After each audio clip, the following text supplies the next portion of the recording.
In this session, we want to talk about barriers to business plan implementation. Once a marketing plan has been formalized, initiatives are put in place to implement and control the plan.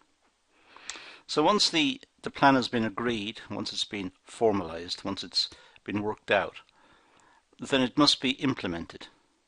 There's no point in having the plan if it's not implemented. So it must be implemented, and mechanisms to control the plan to ensure that it's on target and it's been implemented appropriately must be put in place. Organizations often encounter the following barriers to implementation. Weak support from the chief executives and top management. So the top people in the organizations often see plans and the development of plans as a luxury, perhaps, not essential. So there's often weak support. They don't give it the time or consideration that it deserves. Because after all, the plan is the direction in which the business is going to travel. The plan is what the business aims to achieve in the short run, in the medium term, and strategically in the long run. So it deserves appropriate care and attention. It deserves time and analysis and discussion. So if it doesn't receive that at the top level, then the plan will be weakened. There's also sometimes a lack of plan for planning. In other words, the planning framework is not catered for within the organization. Planning may be seen as a luxury or even a waste of time. So the plan, or planning I should say, planning is not integrated as part of the routines of the business. It's not seen as that essential. So in some cases, not in all cases, that may be the case. So there is a need to set aside resources, time, space. There needs to be an established routine within the organization, a culture within the organization that enables planning to take place and formalizes it. Line management may also not support plans because line management tend to like routines. They know what works, and planning suggests that they're going to change. They're going to change the system. They're going to change, if it's a production system, they're going to change the layout of the plant or change the machinery or change responsibilities. So line management, generally speaking, are not happy about plans. They worry about the outcome of plans and how the outcome of plans will affect them, affect their work, their responsibilities, their status within the organization. There may be confusion over planning terms. Not everybody is in agreement about the definitions used. For example, management may talk about strategic plans, and these may be seen as important plans. Other people at the same meeting may see strategic plans as long-run plans. So there may be variations in the understanding of the language used, and it's important that the terms are clear and made clear as the meetings progress, and but also as the people who attend the meetings, after a while, as they attend them, they will build up knowledge of what's meant, and after a while that will settle. So the terms will be widely understood.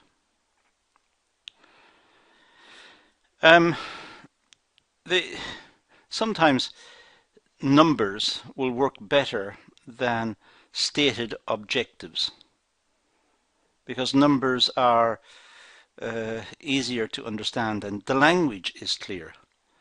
If the plan says that the business will aim for growth of 5% in the next 2 years, 5% is understandable. Whereas if the plan said they aspire to achieve higher rates of growth in the next 2 years, that's vague. So numbers have an advantage. But numbers can also be off-putting, and the numbers can be seen as putting a burden on the management to try and achieve the figures stated. And perhaps that burden is unwarranted. Perhaps that burden is too much for management. So the use of numbers in plans is good, but it's also bad. It may lead to unnecessary stress. It may lead to effort being expended, perhaps sometimes in the wrong areas, but effort expended that leads to a bad working environment. On the other hand, numbers in the plans are more clearly understood, are more objective. There may be too much detail in the plan. Plans may be confusing because they're very elaborate. But also they may plan way into the future, and we don't know what the future is going to be like. So a plan that deals with the next 10 years may be seen as very unrealistic, because we're not sure what the technology will be like in the next 10 years, or what sort of society it will be in the next 10 years. So it can have too much detail, or it can plan too far ahead. And in either case, there are problems. But also, planning may be seen as a once-a-year ritual. It may be seen as a task that the organization has to go through. It's a burden. And that means there's very little commitment to it. There's very little thinking or resourcing put into the planning process. And yet it's the plan that's going to take the organization through the next year or the next 2 or 3 years. It's the plan that gives direction to the organization. But it may be seen, as I said, as a ritual, as a job to be done. And there's very little commitment on the part of the participants. They just want to get it done, get it over with, and get on with what they were doing before. It's not the right attitude, but in some organizations that may be the case. There's also a problem about seeing the organization in total. Sometimes organizations may be seen from an operational perspective. How is the job performed? What's the layout of the shop floor? Where is the stores in relationship to the shop floor? How do the items get dispatched at the end, and who does what, and what machine does whatever particular task? And it's very operational. And sometimes people focus in, that is the business, they focus in on how to plan the operational side. When in fact, strategic planning, looking at the direction of the business in total, may be more valuable.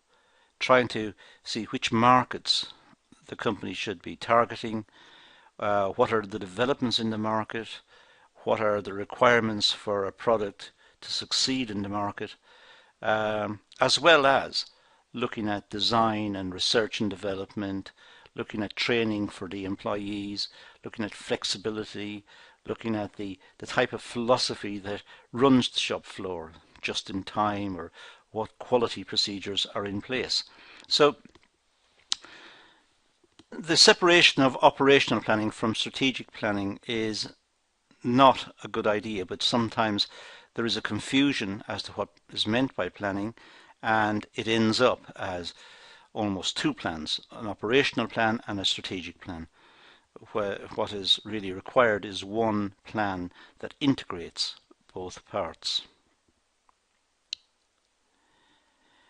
Now, a failure to integrate marketing planning into a total corporate planning system is also a major barrier to implementation, because marketing planning is how the product will be placed in the market, what market will be targeted, what segment of the market, what price to charge, what design will best meet customer requirements, what is the competitive environment.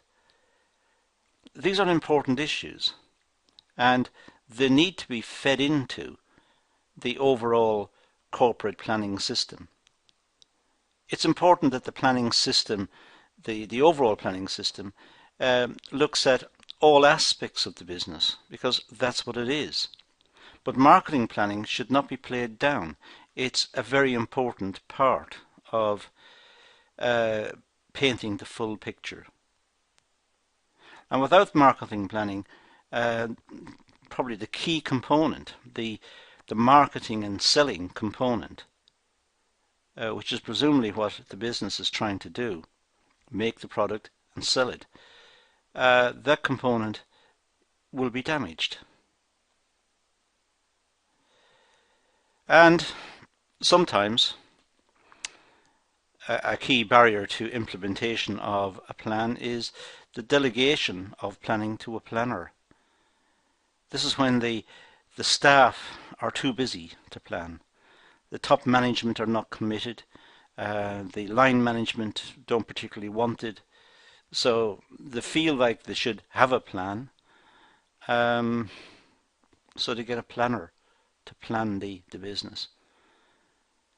Now, that is lacking in so many areas.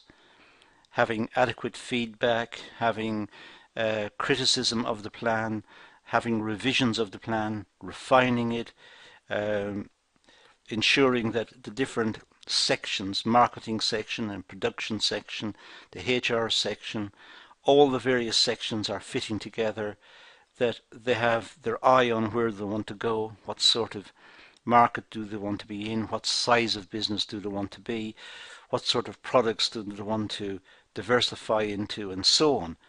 All of that needs to appear in the plan. And a planner, perhaps working on his or her own, may have little access to that information. So it may be a brief document which just gives broad overviews. So it'll be impossible to implement such a document. So the various points here indicate barriers to the implementation of plans. No commitment on the part of the executives. Number two, lack of a plan for planning. There's no plan for planning. They don't integrate planning into their management functions. There's no regular meetings. There's no looking at the overall business.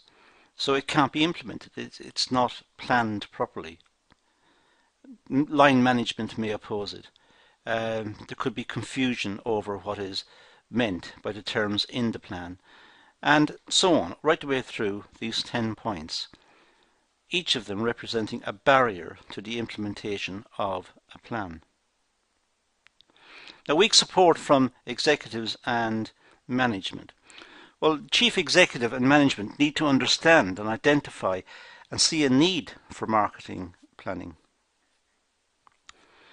They need to see a need for the business plan, which is a bit wider still.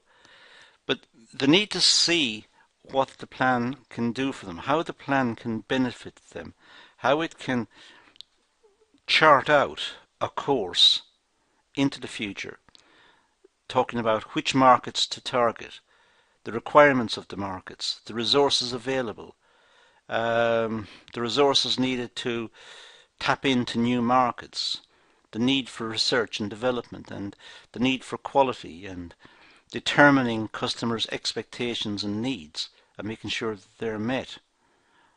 All of these need to fit into the plan, and this is what will drive the business. But sometimes chief executives and senior management think that it's okay, they've got it in their head and they're good managers and they know what they're doing. A plan, in a sense, will detract from their power, and that may be a problem. Management are key influencers. Management in general are key influencers in decision making. Without their support, a marketing planning system will not work. So management must be involved in the planning process. They've got expertise, they've got knowledge, they've got history, they've got experience. So their inputs are valuable. And a good plan can only be drawn with those various inputs, and after the plan is drawn, their criticisms and their refinements of the plan until a final document is agreed. And the final document represents the course of the business. But it's vital that management subscribe to this. Some organizations fail to understand the essential role of marketing planning in generating profitable revenue. Marketing planning is essential if the market is to be effectively exploited, if customer needs are to be recognized and addressed, so that the customers are happy with the product, they purchase it, they make repeat purchases. If competitors are to be fought off, if the product can be innovated in line with customer expectations so that there's a long-run viability of the business. So it's essential that the marketing planning be understood and be built into the whole framework of management, built in as an important part of the framework of management. Marketing in most organizations is non-existent, according to some writers. This is due to confusions over the marketing concept. Marketing is or can be vague because it looks at the essence of the product and then tries to determine customer requirements and customers' needs and tries to marry up the two. Senior management and many other parts of management in the business may see that as very vague.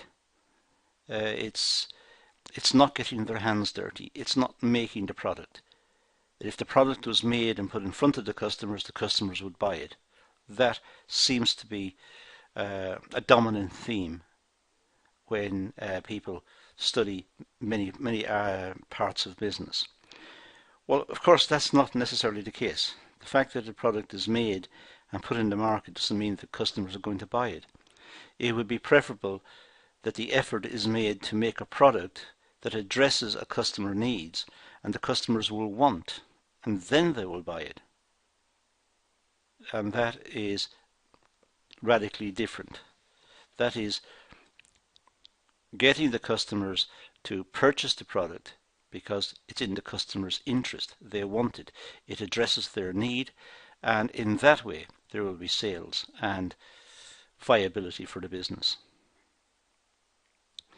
The lack of planning. Well, lack of planning is a reason why marketing plans have become ineffective.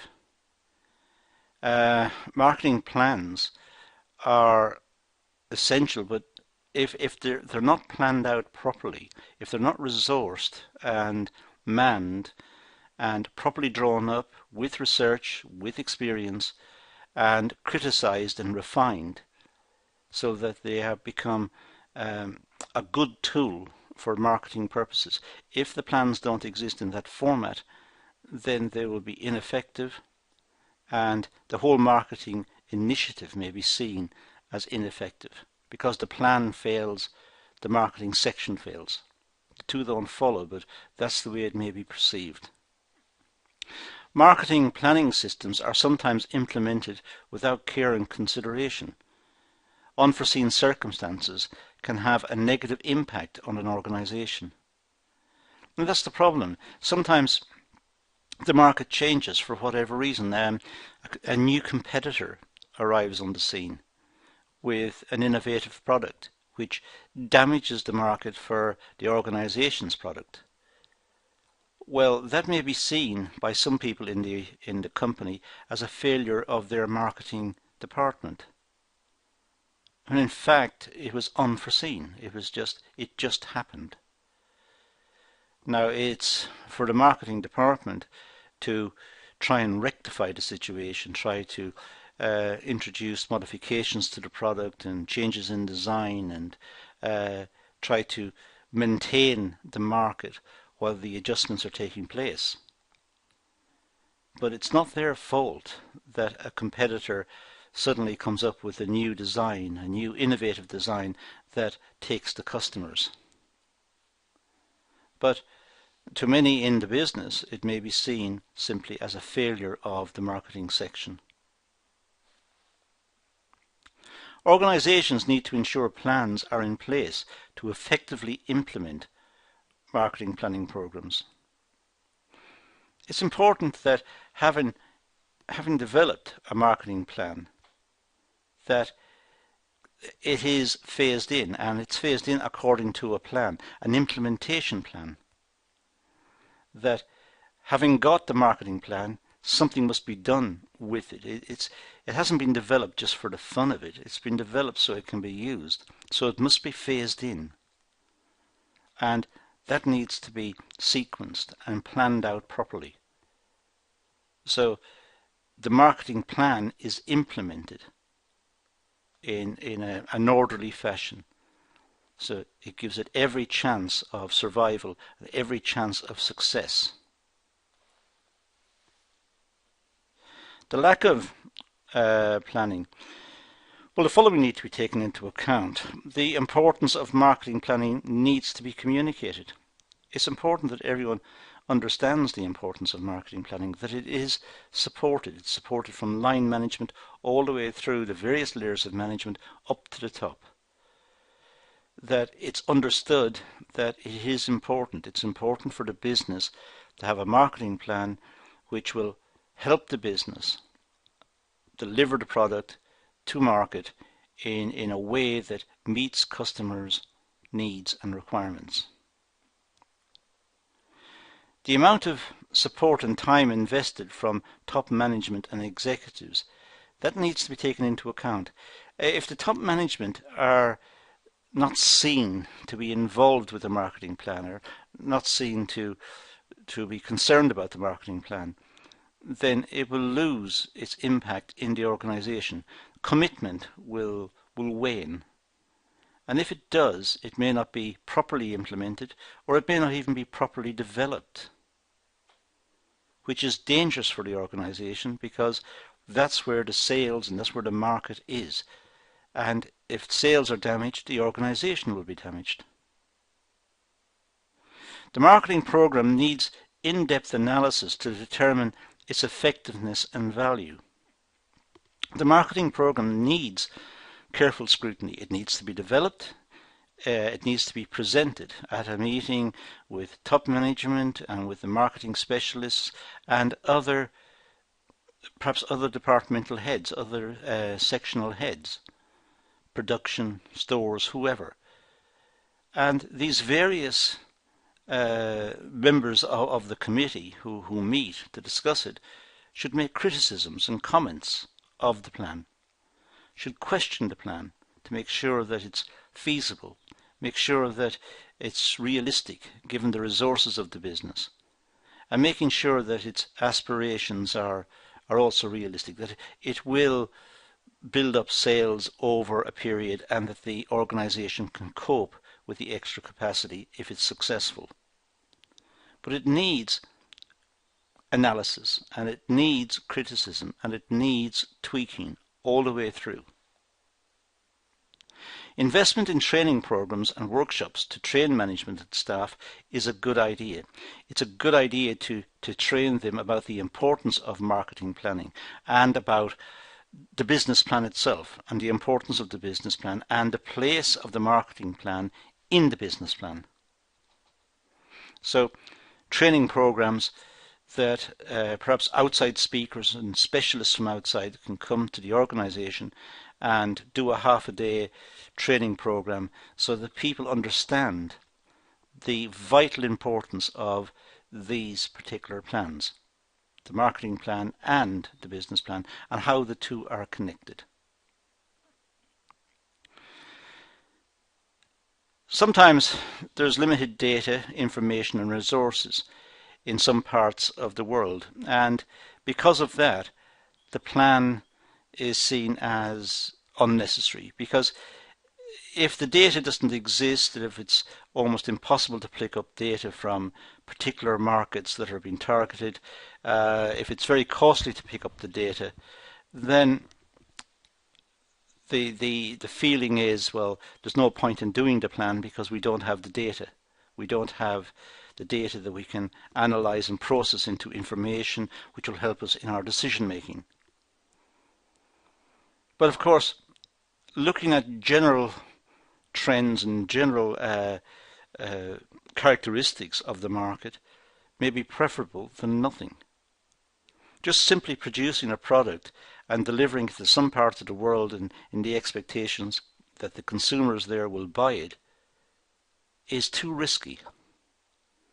So having some feeling for the type of market in which they're about to enter, the culture of the market, the conditions of the market, the growth of the market, and so on, just even some general statements about these, maybe some indicator as to whether the business should move to that sort of market or not.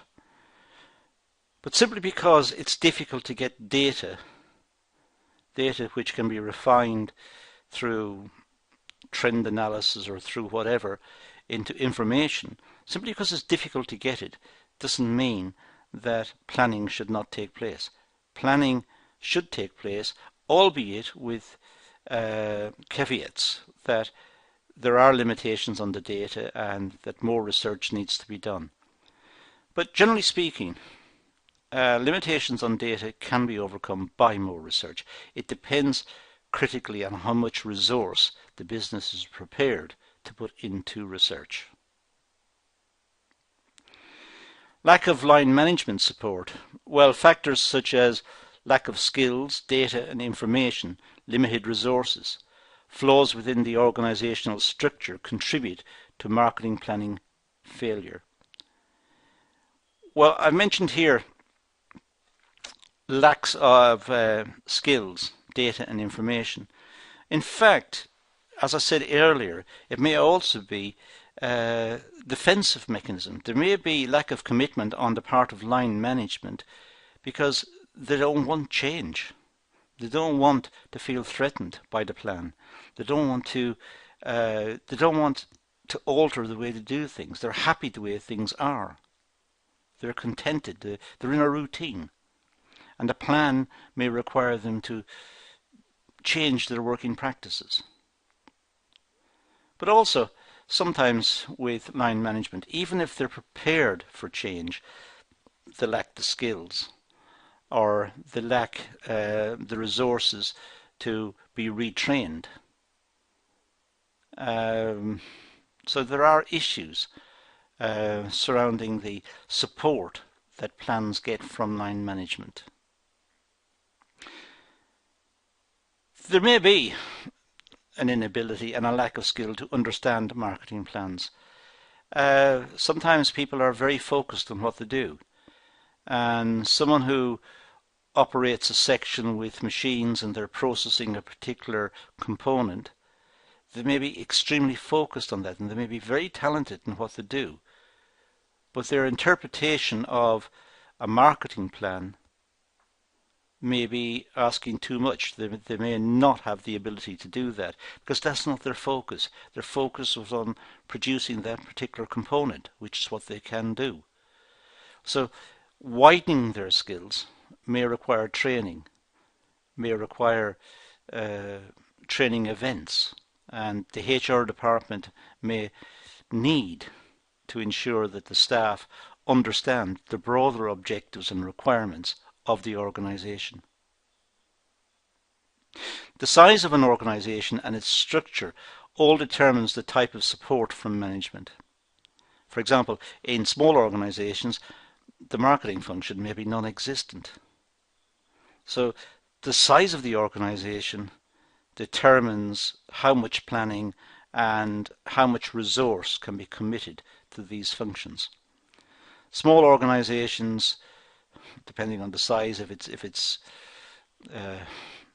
10 people working in a small company, they're unlikely to sit down to work out detailed marketing plans or detailed business plans. Their focus is to find work, find orders, complete the orders, invoice for it, get paid, and try to develop the business. Whereas in larger organizations, there is more at risk for a start. The organization is much bigger, there are more resources at risk, so it's important that the management have got a direction for the business and have got plans in place. The lack of line management support that we just talked about, well, reluctance to support or cooperate in marketing plans is also due to lack of a plan for planning. Planning needs to be planned. In other words, it's important that the whole planning process is planned out. So it's important that resources are committed. For example, there will be a monthly meeting of the planning committee, and the planning committee will be made up from the following. And in preparation for the planning meeting, invited members will read the following and analyze the following and so on. So it has to be planned. There has to be a person who coordinates the whole planning process and ensures that the planning process is seen through from start to finish. So there's a wide spectrum of opinion from within the organization, there's research from outside of the organization, and the marketing personnel who have perhaps detailed knowledge of the market and understand customer needs and requirements, they can input and elaborate the views that perhaps come from the shop floor or come from other departments. So the whole process has been planned, it's been coordinated, the different departmental heads perhaps might be invited along, the marketing department may take a leading role in presenting information about the market, and there is a general feeling that the marketing plan has been developed, and it's been developed adequately given the resources at the business's disposal. Successful organizations are the ones that incorporate marketing functions within the organizational structure and is given importance as a standalone department. Sometimes marketing is not set up as a separate department. Each department is looking to make some sort of contribution and help out with sales, and it may be there's a fleet of representatives who operate in markets. They have their ideas about what the product is and the price list and what the attributes of the product are, and they try to see customers and make sales that way. Well, a more detailed plan for larger organizations may give direction and focus to all of that effort and avoid any duplication or avoid any embarrassing questions that can't be answered easily, because it's all been anticipated, it's all been rehearsed in advance, and the people in the field, the marketing people in the field, have been trained appropriately. So these are some of the barriers to marketing plan implementation, even business plan implementation, which is the title I've put at the bottom of the slides. Sometimes the resistance can be so much that the plans never actually come to fruition. Sometimes the plans are developed and not implemented. And in the next planning cycle, the plans are refined and further developed, and again, not implemented. Not implemented perhaps because people see that they don't have the time or the inclination to implement them. But that can be very counterproductive. Also very dangerous if the competitors in the market plan and are careful and are reading the market correctly. Then the business can get into problems by not having the plan. That's all I'm going to deal with here. So I'm going to leave it at that and say thank you for watching.